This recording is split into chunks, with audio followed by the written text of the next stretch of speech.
비트코인 ETF 홀더들이 다이아몬드 손일까요? 종이 손일까요? 네, 여러분 반갑습니다. 비트캐쳐입니다. 사람은 망각의 동물이라는 말이 있습니다. 우리는 과거에도 지금과 같이 이렇게 언제나 어느 정도 과열이 되고 나면 조정을 겪는 시기를 불과 1년 사이에 작년부터 15K에서 비트코인이 망한다, 이제 종이 쪼가리 된다라고 할 때부터 73K라는 엄청난 신고점을 갱신하면서 상승하는 동안에도 20% 넘는 하락은 4번이나 겪으면서 여기까지 왔다. 근데 언제나 또 이렇게 조정이 찾아오면 또 마치 시장이 끝난 것처럼 비트코인이 완전히 죽을 것처럼 그렇게 너무나 많이 걱정을 하십니다. 물론 이번에 비트코인 1억 간다, 1억 넘는다라는 얘기 듣고 신규로 투자하신 분들은 당연히 무서울 수 있고 당연한 현상입니다. 근데 작년부터 저랑 이거 힘든 거 이미 다 버티시면서 오셨던 분들은 너무나 크게 걱정할 필요가 없다. 그리고 언제나 골이 깊으면 산이 높다는 말처럼 골이 깊은 이후에 언제나 비트코인은 큰 상승으로 이어졌기 때문에 이번에 골이 어디까지 이어질지는 아직은 100% 그 누구도 확신할 수는 없지만 골이 깊으면 깊을수록 아마 더 큰 폭발이 나올 것은 기정사실화되어 있다. 그리고 이번 상승장은 과거의 상승장에 비하면 난이도가 너무 쉽습니다. 올해는 해봐야 작년부터 15K부터 여기까지 올라올 때 단기 조정 받아봐야 해봐야 20%대였습니다. 이 정도는 진짜 고인물들 입장에서는 과거 이때 2017년 상승장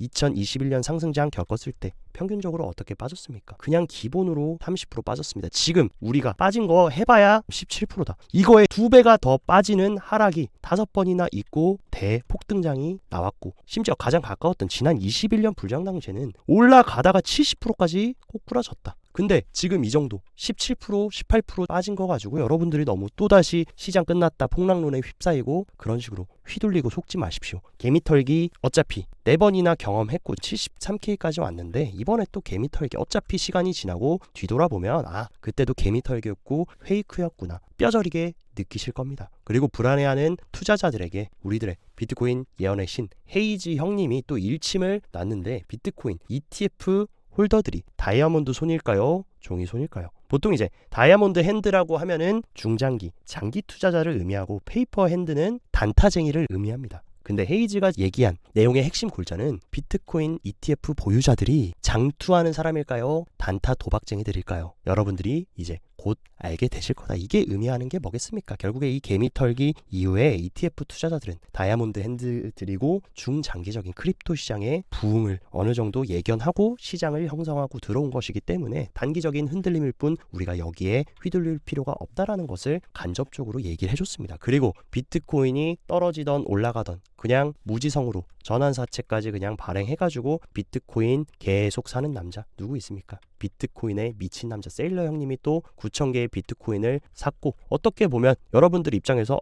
지금 너무 고점인데 무서운데 하는데 세일러 형님은 물리던 말든 상관없습니다. 어차피 이 사람은 비트코인 100년 보유할 거다. 100년 보유할 거고 자손한테도 대대손손 물려줄 거다라는 마음을 가지고 있기 때문에 지금도 너무나 돈만 생기면 그냥 대출까지 땡겨서 사는 겁니다. 근데 누가 세일러를 욕하냐? 세일러 지금 수익금이 얼마입니까? 58억 달러. 58억 달러면 한화로 7조 7천억입니다. 7조가 넘는 수익을 이 비트코인 그냥 가격 생각 안 하고 무한 DCA 해가지고 산 사람이 낸 수익률이다. 근데 이 7조가 얼마나 어마어마한 수익률이냐면, 여러분들 좋아하시는 블랙록에 한번 실적을 체크해보면 연간 실적이 8조입니다. 8조. 블랙록의 연간 영업이익에 해당하는 수익을 세일러 형님은 그냥 비가 오나 눈이 오나 비트코인 사가지고 달성했다. 거의 근접한 수치까지 이 정도의 어마어마한 천문학적인 수익을 냈는데 누가 세일러를 욕하고 조롱하고 비난하겠습니까? 이 사람이 바보도 아니고 이미 비트코인으로만 7조가 넘는 수익을 본 사람인데 생각이 없어서 지금 고점에 비트코인 계속 대출까지 받아서 사는 데는 분명히 이유가 있다. 우리보다 고래들이 왜 이런 행위를 하는지에 대한 그 깊은 근간에 물음표를 던져본다면 어차피 조적도 결국에 현미경으로 들여다보면 뭔가 폭락 같고 뭔가 망할 것 같지만 시간이 지나고 나면 더 크게 상승하기 위한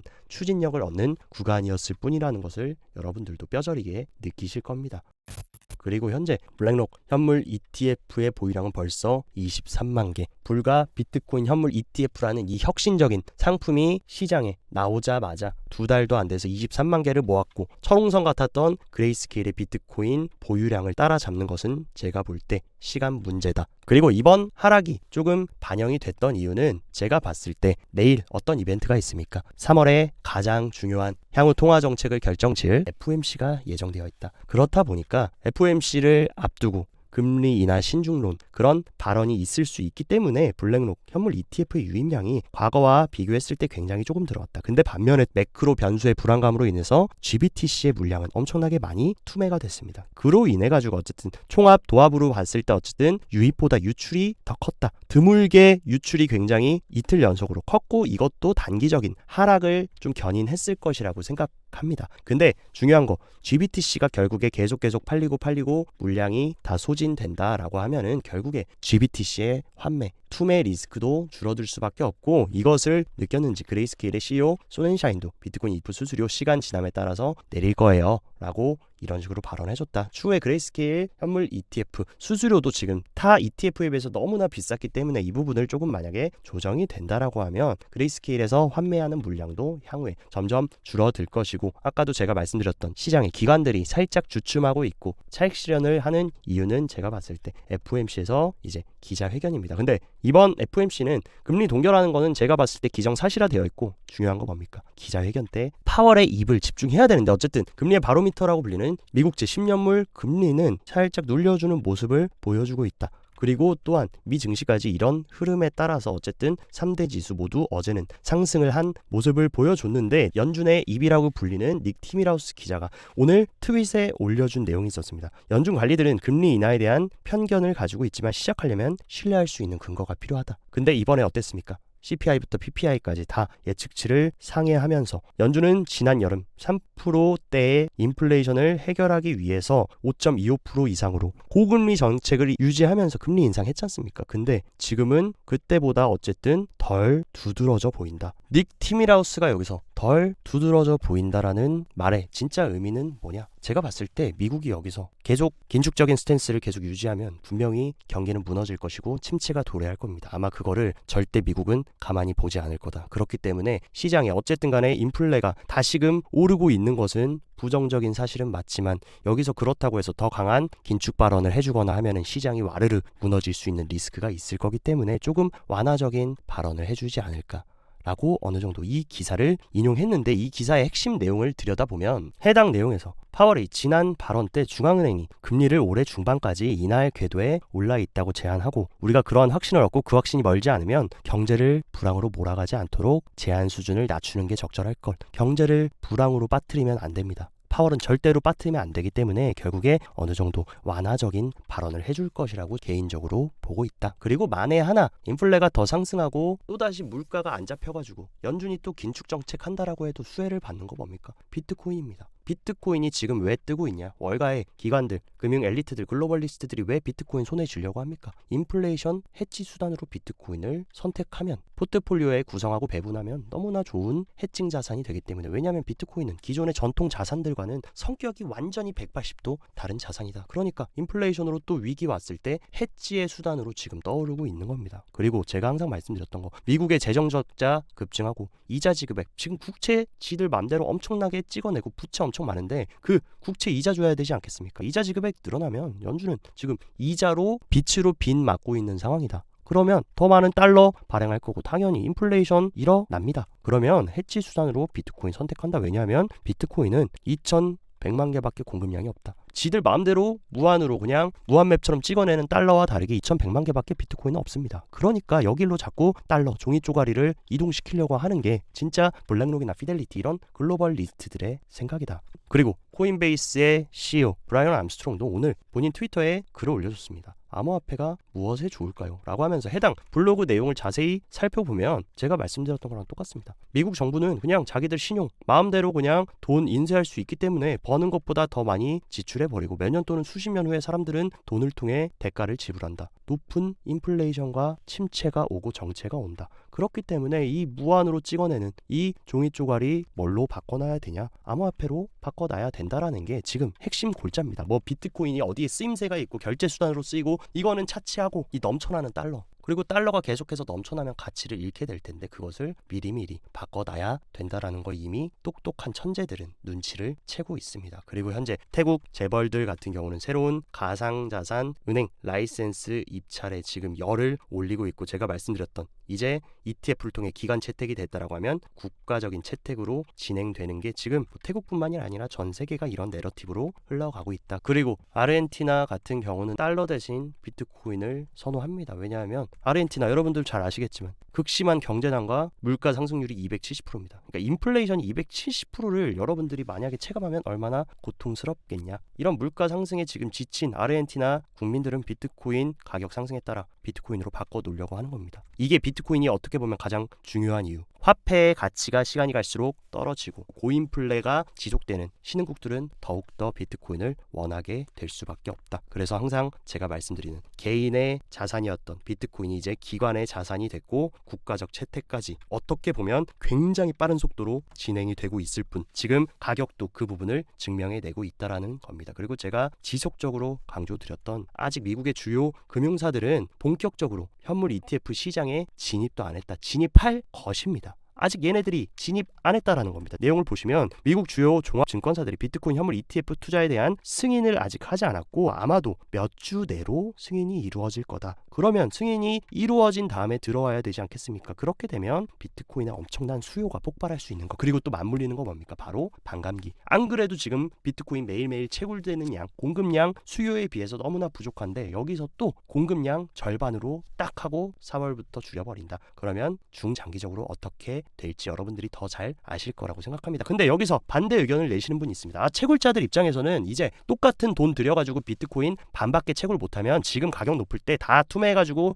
그냥 팔아버리면 되지 않나요? 라고 하는데 저는 반대의 생각입니다. 채굴 기업들 다 미국 월가애들이 손에 쥐고 있고 미국에서 비트코인 채굴의 절반이 진행된다. 그러면 반감기 때 채굴량 절반으로 줄어버리면 여기서 생각을 뒤집으면 어떻게 됩니까? 비트코인 가격을 2배로 만들어버리면 비트코인 가격이 37K에서 63K로 만들어버리면 그러면은 문제없다. 그냥 문제 해결된다. 그러니까 뭐 하겠습니까? 채굴되는 양은 줄어들겠지만 가격을 2배로 올려버리고 가격 더 상승시켜버리면 어차피 똑같다. 그러니까 결국에 채굴 기업들 다 가지고 있는 월가 애들이 비트코인 가격 올릴 거라는 겁니다. 제가 생각하는 향후 반감기 이후의 내러티브는 채굴자들이 다 팔아서 차익 실현하기보다 오히려 쥐고 있고 가격을 차라리 더 상승시켜서 채굴은 반밖에 안 돼도 팔았을 때 수익은 더 크게 볼 수 있는 구조를 만들 수밖에 없다라는 거. 그리고 또 많은 사람들이 가장 기대하고 있는 이슈가 뭡니까? 바로 5월달에 두 번째 형님인 이더리움 현물 ETF에 대한 승인 가능성, 이 부분에 굉장히 많은 기대감을 가지고 있는데 아쉽게도 블룸버그 ETF 애널리스트 두 형제들 제임스 세이파르트와 에릭 발추나스 모두 이더리움 현물 ETF에 대해서 낙관적인 태도가 조금 변화했고 5월 달에 최종 승인되지 않을 것으로 예상하고 있다. 비트코인 때와는 조금 느낌이 다르다라고 얘기하고 있습니다. 근데 이 부분은 여러분들도 어느 정도 인지하고 있었을 거다. 비트코인 현물 ETF만큼 승인 가능성이 높지는 않을 거라는 거 너무나 잘 알고 계셨을 겁니다. 근데 이더리움 현물 ETF 승인 안 돼도 괜찮다. 왜냐하면 누가 있냐? 바로 블랙록. 토큰화된 투자 펀드를 출시하겠다라고 하면서 어떤 액션을 취했냐? 블랙록이 토큰화된 크립토 펀드를 출시하기 위해서 이더리움 네트워크에 실제로 1억 달러를 예치했다. 그러면 RWA 실물자산 토큰하려면 이더리움이 제일 중요합니다. 어쨌든 RWA도 결국에 디파이고 디파이가 필요하려면 디파이의 왕 스마트 컨트랙트 왕 이더리움이 필요할 수밖에 없다라는 거. 꼭 이더리움 현물 ETF가 승인이 안 되더라도 이더리움이 비트코인과 함께 상승장에 고공행진할 이유는 너무나도 충분하다. 그리고 가장 중요한 거 계속 강조드렸던 이번 불장 때 핵심 섹터 주요 키워드인 RWA 시장을 누가 밀어줄 거냐? 블랙록이 밀어줄 거다. 그리고 여러 번 이미 블랙록의 CEO 레리 핑크는 방송에 나와서 이제 기존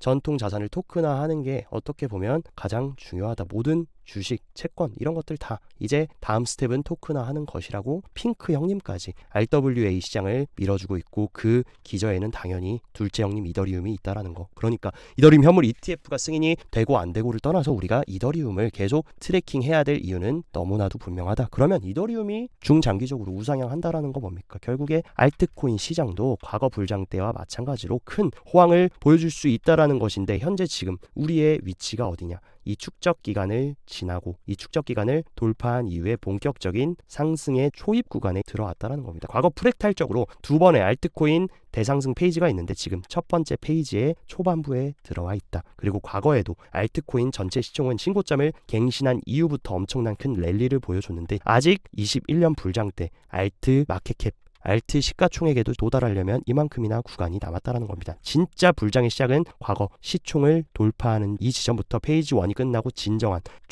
대상승 알트장은 페이지 2까지 남았다. 그렇기 때문에 지금은 오히려 어떻게 보면 너무나 저평가되어 있는 AI나 솔라나 생태계, 디핀, RWA, 비트코인 생태계 코인들 이 5개의 섹터들 저평가되어 있을 때 줍줍하기에 너무나 좋은 시기라는 거 여러분들이 꼭 명심하셔야 된다. 그리고 최근에 알트코인들이 비트코인 조정과 함께 너무나 많이 조정을 받고 빠졌다 보니까 또다시 기회의 바이존에 들어왔다. 알트코인들이 전부 다 지금 또 저평가 구간에 들어왔다라는 것입니다. 그러니까 선택적으로 향후에 더 하이브를 받고 주목을 받고 더 뜰만한 좋은 알트코인들을 이미 비싸가지고 너무 과열돼가지고 못 사셨던 거 박앤세일 해줄 때 여러분들이 포트에 줍줍하게 너무 좋은 시기고 저도 말씀드렸던 저는 58K 정도 구간까지 지금부터 계속 제가 수량을 채우지 못했던 것들 모아가고 있고 오늘도 쇼핑을 했다라는 사실 그리고 우리가 걱정 안 해도 되는 거 진정한 상승장은 이 장기 홀더의 비율이 완전히 바닥을 쳐야 됩니다. 이 장기 홀더들이 완전히 다 비트코인 개인 투자자 신규 투자자들 개미들 코린이 뉴비들한테 완전하게 다 넘겨줬을 때가 진정한 불장의 최고점인데 지금 뭡니까? 당연히 장기 홀더들도 조금씩 줄어들고 있지만 아직 과거의 흐름처럼 완전히 장기 홀더들이 소멸되려면 아직도 절반이나 남았다. 그러니까 아직도 상승장 반밖에 진행 안 됐고 이만큼의 또 더 큰 상승장이 앞으로 진행될 것이라는 거. 아직 절반밖에 안 남았는데 이미 비트코인 신고점 갱신했다. 그 얘기는 뒤집어 말해서 어떤 얘기겠습니까? 이제부터 시작일 수 있다라는 거 여러분들이 명심하셨으면 좋겠습니다. 그리고 단기적으로 조금 보시는 분들 위해서 좀 파이어 차트 상으로 좀 흐름을 말씀드리면 일단은 지금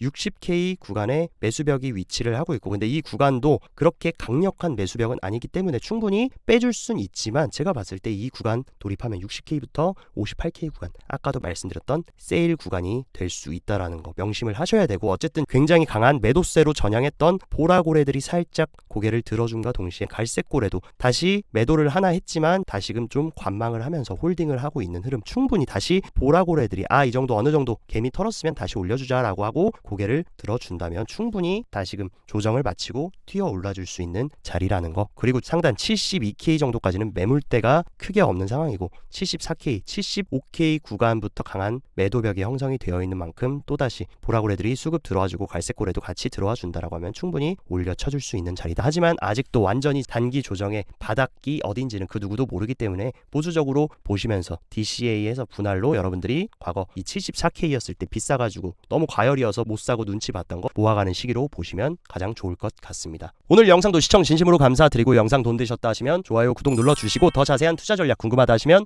영상 하단 고정 댓글에 제가 운영하는 텔레그램 정보방 활짝 열어놨으니까 이쪽으로 입장하셔서 내용 참고하시고 성공적인 투자 이어가시길 바랍니다. 오늘도 시청 진심으로 감사드리고 여기까지 비트캐쳐였습니다.